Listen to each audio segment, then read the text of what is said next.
অসম ভিত্তিত মানে জিলা সমিতি প্ৰত্যেক বছৰে দুখন জিলা সমিতিক বঁটা দিয়ে শ্ৰেষ্ঠ জিলা হিচাপে। এইবাৰ বিশ্বনাথ জিলা আৰু কামৰূপ জিলা এইবাৰ শ্ৰেষ্ঠ জিলাৰ সন্মান লাভ কৰিছে।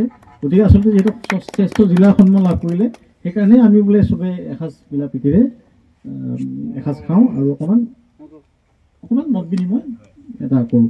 তো সেইটোৱে উদ্দেশ্য আছিলে। আৰু মই বিশেষ ইয়াত দীঘলীয়া নকৰোঁ, সময় অকণমান তাকৰি হৈ আহিছে বাদেই।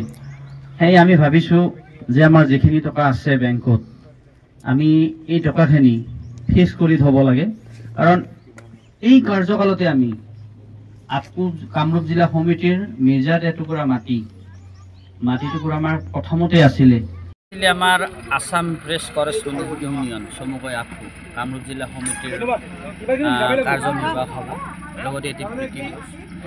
আমি এই সভাতে আমাৰ সমূহ প্ৰতিনিধিসকলে লগ হৈ কামৰূপ জিলা সমিতিৰ বিভিন্ন বিষয়ত আলোচনা কৰা হয়। মূলতঃ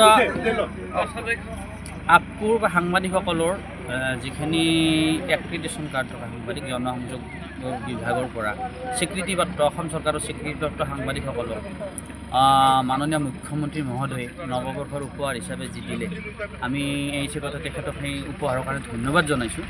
লগতে আমি এটা কথা ক'ব বিচাৰিছোঁ যে তেখেতে আমাক যিদৰে মৰম কৰিলে নৱবৰ্ষৰ উপহাৰ, ঠিক তেনেদৰে আমাৰ সাংবাদিকসকলৰ বিভিন্ন সমস্যা আছে। বিশেষকৈ আমাৰ স্বাস্থ্যৰ ক্ষেত্ৰত আমাৰ বিভিন্ন সমস্যাৰ সন্মুখীন হয়। সাংবাদিকসকলে চিকিৎসাত কৰ্মৰত অৱস্থাত যদি চিকিৎসাধীন হ'ব লগা হয়, তেতিয়াহ'লে তেওঁলোকৰ সিমান টকা নাথাকে, গাঁঠিৰ ধন সৰকাই তেখেতসকলে নিজৰ খেতি মাটি বিক্ৰী কৰিও চিকিৎসা প্ৰদান কৰিব লগা হয়, আমি দেখা পাইছোঁ। গতিকে আমি চৰকাৰৰ এই জৰিয়তে মুখ্যমন্ত্ৰী মানুহক অনুৰোধ জনাম যে আমাৰ সাংবাদিকসকল যদি দুৰ্ঘটনাঘটিত হয় বা বেমাৰত যদি পতিত হয়, তেখেতসকলক যাতে যিখিনি খৰচ হয় এইটো যিটো চৰকাৰীভাৱে অকণমান দিয়ে সেইখিনি আমাৰ পৰ্যাপ্ত নহয়, সেইখিনি সমুদায় ধন চিকিৎসাত ব্যয় সমুদায় ধন আমি প্ৰদান কৰিবলৈ আমি ইয়াৰ জৰিয়তে মুখ্যমন্ত্ৰী মহোদয়ক অনুৰোধ জনাইছোঁ।